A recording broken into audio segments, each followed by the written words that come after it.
Welcome to सौर्य भारत। आज अपन एकदम फ्रेश टॉपिक स्टार्ट करें, वो है क्वाड्रेटिक इक्वेशन, द्विघात समीकरण। ठीक है, तो इसको स्टार्ट करते हैं। क्वाड्रेटिक इक्वेशन होता क्या है, इसके बारे में बहुत सारी चीजें अपन देखेंगे। सबसे पहली चीज, क्वाड्रेटिक इक्वेशन होता क्या है। क्वाड्रेटिक इक्वेशन जिसका हिंदी नाम होता है द्विघात समीकरण। द्विघात समीकरण, तो ये बहुत ही आसान चीज है। कक्षा 9 से पहली बार हम इसको देखते हैं, द्विघात समीकरण। ठीक है, हाँ भाई,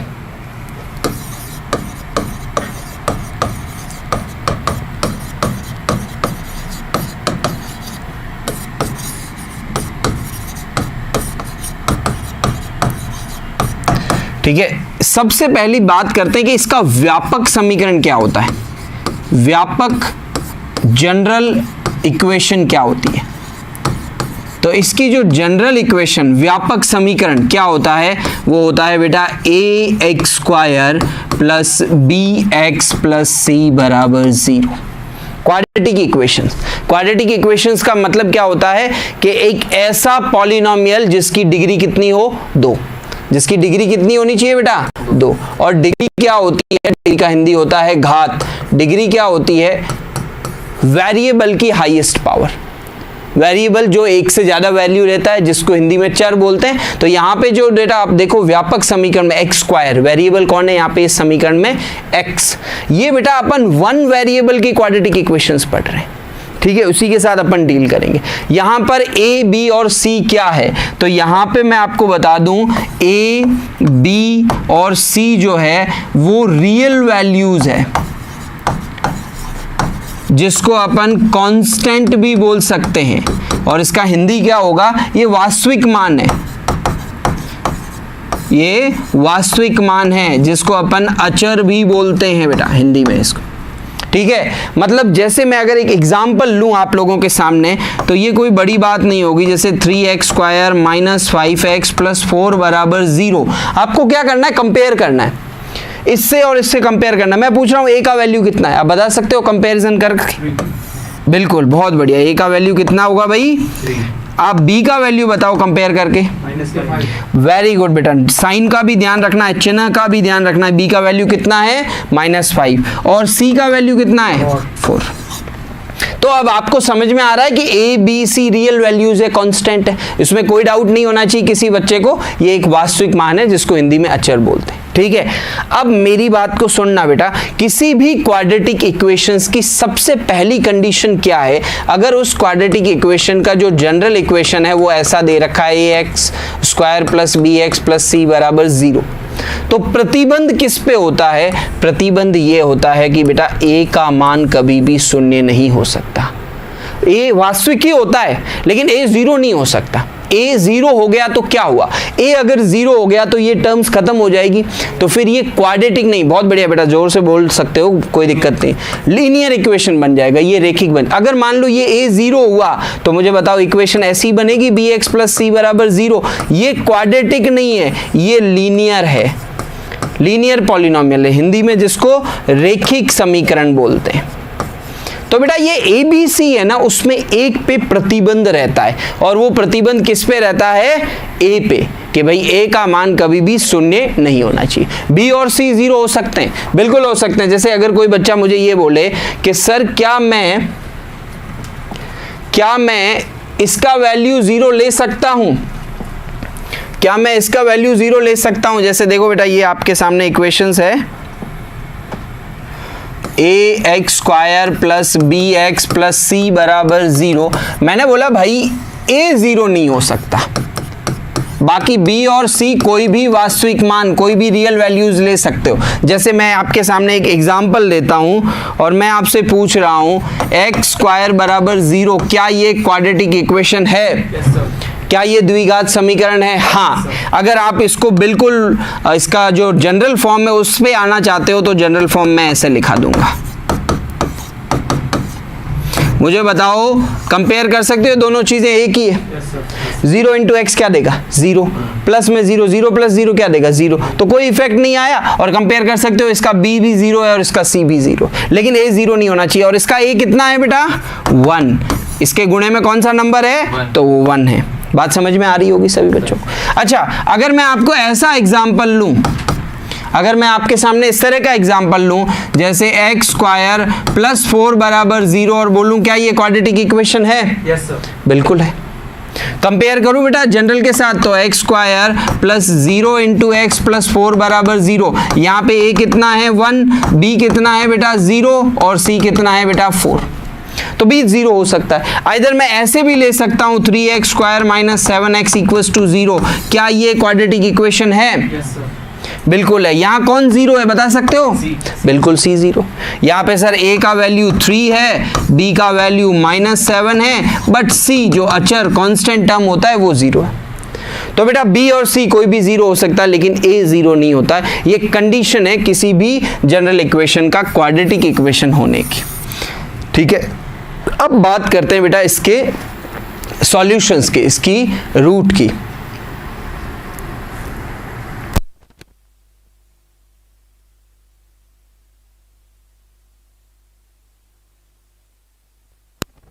ओके हाँ भाई, अब अपन बात करते हैं कि इसके सॉल्यूशंस, इसके रूट क्या होते हैं।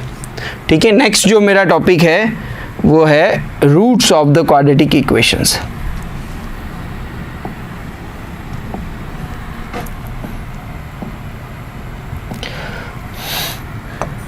Roots of a quadratic equation, किसी भी क्वाड्रेटिक इक्वेशंस के अपन रूट कैसे देखेंगे इसके बारे में बात करेंगे, जिसका हिंदी होता है द्विघात समीकरण के मूल। द्विघात समीकरण के मूल। बेटा ये जो रूट है इससे ही क्वेश्चन पुटअप होता है, इससे ही क्वेश्चन बनता है। कैसे बनता है, इस क्वेश्चन को समझने से पहले अपन रूट को समझना बहुत जरूरी। ठीक है, जैसे ये एक क्वाड्रेटिक इक्वेशन है, मैं आपके सामने ला रहा हूं, जैसे x square plus 5x plus 6 equals to 0। ये क्वाड्रेटिक इक्वेशन है, तो इसकी डिग्री कितनी है भाई, तो डिग्री सर 2 है। तो नंबर ऑफ रूट्स भी कितने मिलेंगे, 2 मिलेंगे। मतलब जितनी घात, इसकी घात कितनी है बेटा 2, तो मूलों की संख्या, या इसको बोल सकता हूं हलों की संख्या, हल भी बोलते हैं, हलों की संख्या भी कितनी होगी, तो सर इसके हलों की संख्या जितनी घात है उतनी होगी, हलों की संख्या भी 2 होगी। तो हल कैसे फाइंड आउट करते हैं, इसके लिए बहुत सारे मेथड अपने 10वीं कक्षा में पढ़े थे।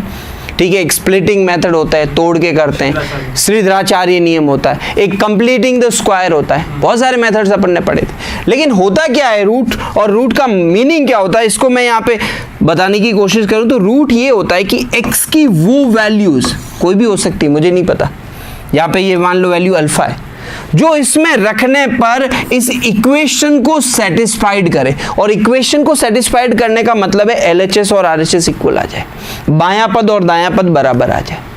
ठीक है, जैसे मुझे इसका पता है कि इसका रूट एक -3 आएगा और -2 और दूसरा -2। वेरी गुड, मैं ये बोल रहा हूं कि आप x का वैल्यू -3 रखो इसमें और देखो लेफ्ट हैंड साइड का वैल्यू क्या आता है। तो सर अपन ने लेफ्ट हैंड साइड के इसको सॉल्व किया, बाएं पद को इसके हल किया, तो बायां पद x की जगह मैं क्या रख रहा हूं -3, तो -3 का स्क्वायर होगा प्लस 5 इंटू क्या मिलेगा बेटा -3 प्लस 6, यही है बेटा बायां पद, इक्वल्स टू 0 मत करना, वो राइट हैंड साइड है। ठीक है, इसको सॉल्व करो, माइनस का स्क्वायर होते ही प्लस बन जाएगा, ये माइनस का 15 प्लस का कितना हुआ 15 माइनस का 15, कितना आया इसका वैल्यू, जो कि किसके इक्वल है बेटा, राइट हैंड साइड के। तो पहले मैं आपको ये समझाने की कोशिश कर रहा हूं कि रूट्स, मूल, सॉल्यूशन होते क्या है, x की वो वैल्यू जो इक्वेशन को सेटिस्फाइड करेंगे। ऐसे ही इसका दूसरा रूट मिलेगा -2, कहां से निकाला, स्प्लिटिंग मेथड से। एक आधा मैं एग्जांपल और लेता हूं ताकि आप स्प्लिटिंग मेथड को और अच्छे से करो, ये चीज आप जल्दी से नोट डाउन कर दो। हाँ भाई, आशीष बेरा वेलकम, स्वागत है।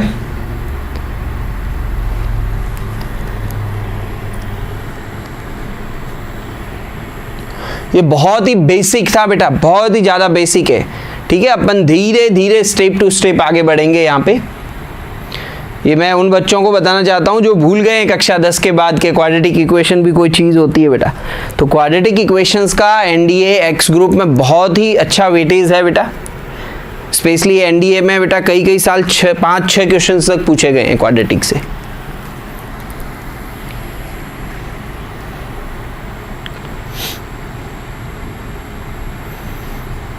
ठीक है, तो मैं एक बार और रिवाइज करवा देता हूँ जो मेथड, स्प्लिटिंग मेथड अपन ने कक्षा 10 में पढ़े थे, और श्रीधराचार्य जो रूल है वो रामबाण है, हर एक में लग जाता है। वो जब स्प्लिट नहीं कर पाते तो उसी से करते थे बेटा। याद है क्या होता है फॉर्मूला? -b + -√b² - 4ac/2a। याद है पक्का या भूल गया? चल भाई देख भाई, लिख लिया सबने? ओके, आगे बात करते हैं बेटा उस पर जो है इसको सॉल्व कैसे करते हैं, स्प्लिट कैसे करते हैं और श्रीधराचार्य कैसे लगाते हैं, उस पर बात करते हैं। जैसे मैं कुछ एग्जांपल लेता हूँ, कुछ क्वेश्चंस की फॉर्म में लेता हूँ। जैसे मैंने x² - x + 12 = 0 लिया और मैंने कहा इसको अपन दोनों नियम से सॉल्व करते हैं, श्रीधराचार्य से भी करते हैं और स्प्लिटिंग मेथड से ही करते हैं। तो श्रीधराचार्य तो डायरेक्ट रूट दे देता है बेटा, अल्फा और बीटा जो रूट होता है ना वो होता है -b ± √d/2a। मतलब एक बार आप अल्फा का वैल्यू के टाइम पे √d कर दो प्लस का, और बीटा के टाइम पे आप क्या वैल्यू ले लो बेटा, माइनस में कर दो। ये चीज़ें याद है बेटा 10वीं की? ठीक है, और स्प्लिटिंग मेथड कैसे काम करता है, स्प्लिट करते हैं। कंपेयर करो बेटा यहाँ पे, पहले ये चीज़ सीखो, बाद में मैं आपको लिखने का टाइम दूंगा प्रॉपर। गुड, हाँ भाई बाकी वालों को भी देखते बेटा। यहाँ पे कंपेयर करो, a कितना है? 1। बहुत बढ़िया। b कितना है? नो, -1। बेटा समझ रहे हो, यहाँ पे साइन पॉजिटिव है, ये नेगेटिव है, इसका मतलब b का वैल्यू -1 रहा। और c का वैल्यू कितना है कंपेयर करो, -12। अब b को स्प्लिट करते हैं, b के टुकड़े करते हैं, वापस ऐड करो तो b बनना चाहिए, और मल्टीप्लाई करो तो a और c के मल्टीप्लाई के इक्वल आना चाहिए। तो a और c का मल्टीप्लाई है कितना? वो तो सर -12 है। तो -1 को दो भागों में तोड़ो, सॉरी -1 को ही तोड़ना है, गुणा करने पर, मल्टीप्लाई करने पर कितना आना चाहिए बेटा? -12, और ऐड करो तो वापस -1। ठीक है, तो इसके जो स्प्लिट होंगे वो क्या होंगे, -4 और +3, दोनों को ऐड करो कितना मिल रहा है? -1 मिल रहा है। दोनों को मल्टीप्लाई करो कितना मिल रहा है? -12 मिल रहा है। तो इस तरह से इसको स्प्लिट करेंगे। अब स्प्लिट करके लिखेंगे कैसे, सॉल्यूशन कैसे निकालेंगे, ये कक्षा 10th में अपन ने अच्छी तरीके से किया। पहला टुकड़ा कौन है, पहला स्प्लिट कौन है? -4, उसके साथ भी x आ जाएगा, और दूसरा कौन है बेटा? 3, उसके साथ भी x आ जाएगा। अब बेटा इन दोनों से x कॉमन ले लो तो x -4, यहाँ से +3 कॉमन ले लो तो x -4 = 0। तो देखो भाई ये ब्रैकेट दोनों में कॉमन आ रहा है कि नहीं आ रहा है? तो x -4 कॉमन ले लो तो यहाँ से क्या बचेगा बेटा? x + 3 = 0। अब यहाँ पे दो नंबर है जिनका प्रोडक्ट 0 आ रहा है, तो ये आइदर ये पार्ट 0 हो सकता है और या दूसरा पार्ट 0 कर दो। जैसे ये 0 किया, x का वैल्यू क्या आया? 4, ये 0 किया -3। तो ये बेटा इसके सॉल्यूशन आ गए, एक आया 4, दूसरा आया -3। समझ में आ रही है? बहुत ही बेसिक चीज़ है बेटा, ये तो अपन पढ़ के ही आए हैं, वो मैं बता रहा हूँ। दूसरा, अगर मैं श्रीधराचार्य से आना चाहूँ तो भी ये सेम वैल्यू मिलेगी? बिल्कुल मिलेगी। देख भाई मेरे पास ए बी सी का वैल्यू है, वापस लिख लेता हूँ, a 1 है, b -1 है और c कितना है? -12। चल मैं d निकाल देता हूँ। d का फॉर्मूला सभी बच्चों को पता ही है बेटा, क्या होता है? बहुत बढ़िया, b² - 4ac। -1 का वर्ग, -1 का स्क्वायर क्या होगा बेटा? +1। माइनस का स्क्वायर क्या होगा? +1। -4 into what is the value of a? 1। और what is the value of c? Minus, तो ये प्लस का 12 बन जाएगा बेटा। 4 इंटू 12 48, 48 और 1 49, तो d जो है वो मेरा 49 आ गया। अब बेटा ये वैल्यू पुट करता हूँ, माइनस, और what is the value of b? तो ये +1 हो जाएगा। और जब मैं अल्फा की बात करूंगा तो √49, और 49 के बाहर क्या आता है बेटा? 7। अरे बोलो रूट 49 कितना होता है 7, तो यहां से मुझे क्या मिलेगा 1 प्लस 7/2 मतलब क्या मिलेगा 8/2, तो पहला रूट 4 मिलेगा। और दूसरा जब ये बीटा फाइंड करूंगा तो ये तो माइनस और माइनस प्लस 1 बन जाएगा और ये रूट डी 7 मिला और यहाँ से 2 × 1 2 -6/2, दूसरा रूट -3 मिला, यही रूट उसमें भी मिले। तो बिल्कुल ये बेसिक है कि नहीं है बेटा? ठीक है, तो ये क्वाड्रेटिक इक्वेशन का बहुत ही बेसिक पार्ट था बेटा। लेकिन अपने पास जो अपना लेवल है ना उस पे आए, ये तो 10वीं कक्षा की बातें थी बेटा, एक रिवाइज किया मैंने।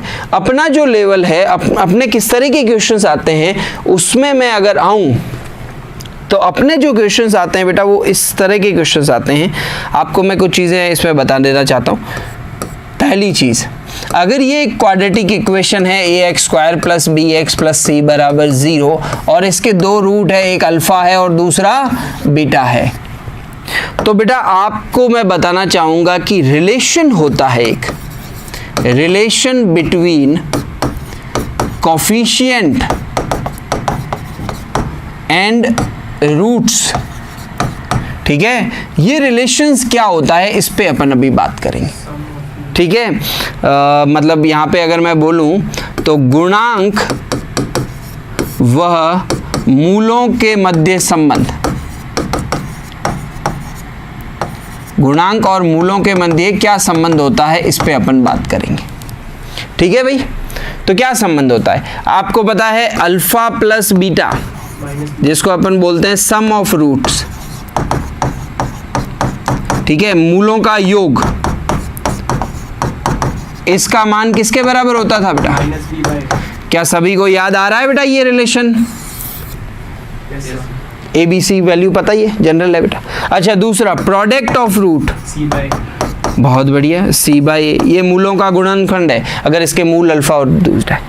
तीसरा अल्फा माइनस बीटा का मान, ये होता है बेटा root D/A।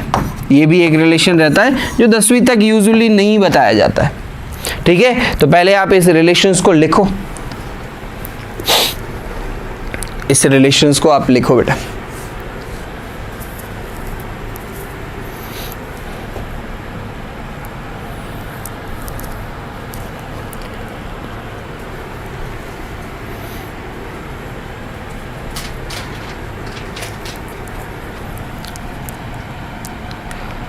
Alpha plus beta, alpha into beta, alpha minus beta. Alpha और बीटा रूट है, मूल है बेटा इस क्वाड्रेटिक इक्वेशंस के।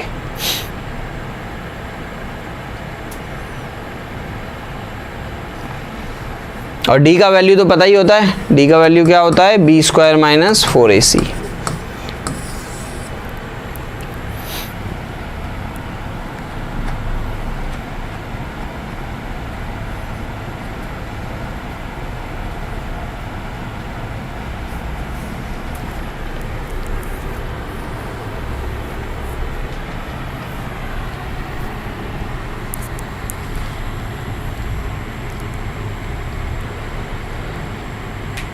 अगर कोई बच्चा मुझसे पूछना चाहे कि सर ये रिलेशन कहाँ से आया, क्योंकि ये दोनों तो सर हमें पता है कक्षा 10 में हमने पढ़ के आए, ये रिलेशन कहाँ पे आया, कहाँ से आया, तो वो भी मैं बता दूंगा। बहुत ही आसान चीज़ है बेटा।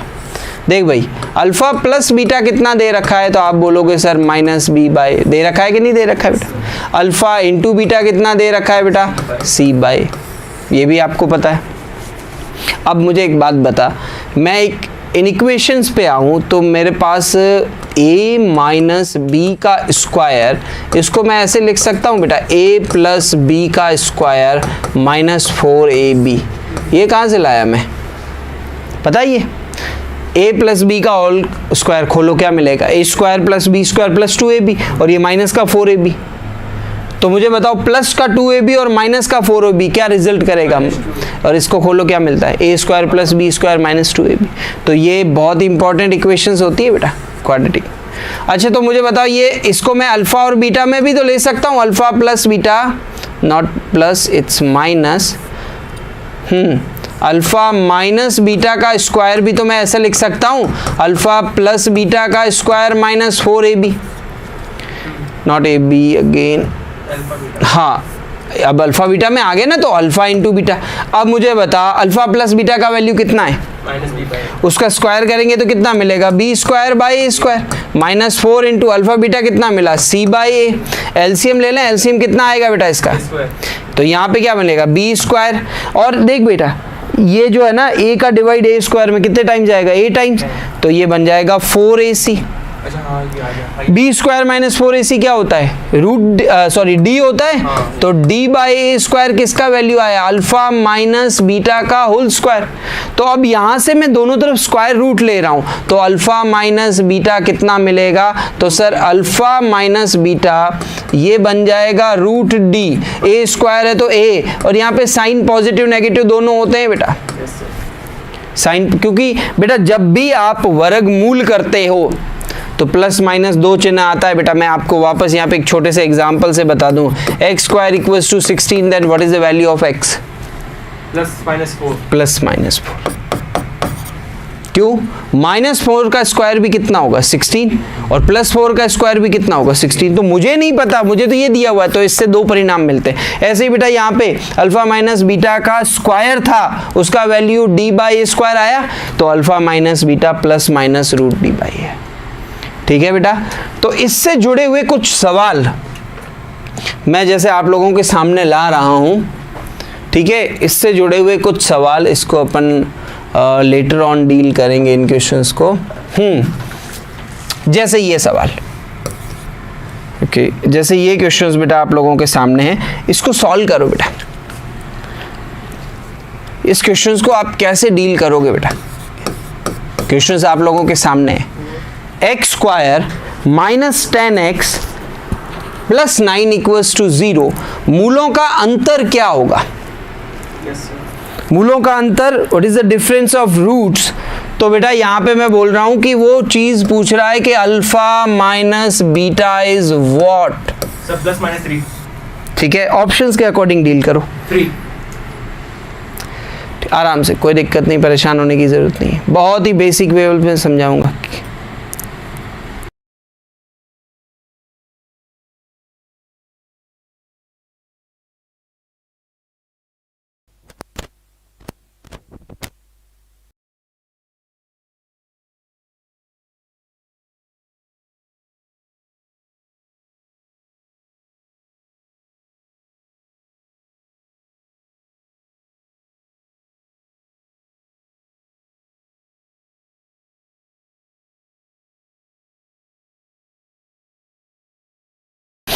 हाँ भाई देखो, क्वाड्रेटिक इक्वेशंस आप लोगों के सामने हैं, x square minus 10x plus 9 is equals to 0, है कि नहीं भाई, ये क्वाड्रेटिक इक्वेशंस है बेटा, बहुत ही बेसिक है। a का वैल्यू क्या है, कंपेयर कर, 1, b का वैल्यू क्या है, -10, गुड, c का वैल्यू क्या है बेटा, 9, बहुत अच्छे। मैंने अभी एक फॉर्मूला पढ़ा है, alpha minus beta root D by A होता है, साइन पॉजिटिव नेगेटिव दोनों आते हैं, डिफरेंस है ना बेटा। तो यहाँ पे अगर मैं इसका मॉड ले लूँ तो फिर साइन क्या आएगा, पॉजिटिव, ठीक है। तो मुझे पॉजिटिव में बात करनी है, डिफरेंस जो है बड़े को छोटे से घटाओ, ठीक है। तो इसका फॉर्मूला ये होता है, तो भाई रूट डी बाई ए, तो पहले मैं डी का वैल्यू निकाल दूं बेटा, डी का फॉर्मूला क्या होता है, b square minus 4ac। What is the value of b, -10, उसका स्क्वायर कितना हो जाएगा बेटा, 100, -4 into what is the value of a, 1, a कौन है बेटा, 1, और what is the value of c, 9। तो ये बन गया सर 100 माइनस 36 जो कि होता है 64, d कितना हो गया, तो रूट d कितना होगा, तो सर रूट 64 जो कि कितना होता है बेटा, 8, कितना होता है बेटा, 8 होता है। अब मुझे बता, mod of alpha minus beta, इसका वैल्यू 8 अपॉन में a का वैल्यू कितना आ जाएगा, 1, तो इन दोनों का डिफरेंस कितना हो गया मेरे भाइयों, कौन सा ऑप्शन करेक्ट हो गया, ऑप्शन डी। बात समझ में आ रही है। तो बेटा इस तरह के क्वेश्चंस आएंगे, वो इस तरह के क्वेश्चंस आप लोगों के सामने आएंगे, क्लियर है बेटा, पक्का 100%। चलो इससे जुड़े हुए एक क्वेश्चन मैं आप लोगों को होमवर्क के तौर पे देना चाहूँगा, ठीक है, एक सेकेंड, इसको मैं ये क्वेश्चन जो है इसको अपन डील कर लेते हैं। इस क्वेश्चन को अपन डील कर लेते हैं या एज अ होमवर्क क्वेश्चन इसको रखते हैं बेटा? चलो ये आपका होमवर्क क्वेश्चन रहेगा क्योंकि अपना टाइम हो गया है नेक्स्ट क्लास का, ठीक है? तो इस क्वेश्चन को लिख लो बेटा, कल मैं इससे स्टार्ट करूंगा और उसके बाद मैं आऊंगा नेचर ऑफ द रूट पे, ठीक है? मूलों का जो नेचर है वो कैसा रहता है, वास्तविक, काल्पनिक, ठीक है? इस पे बारे में कल बात करेंगे, ठीक है? तो आज की क्लास को अपन यहीं एंड करते हैं। जय हिंद।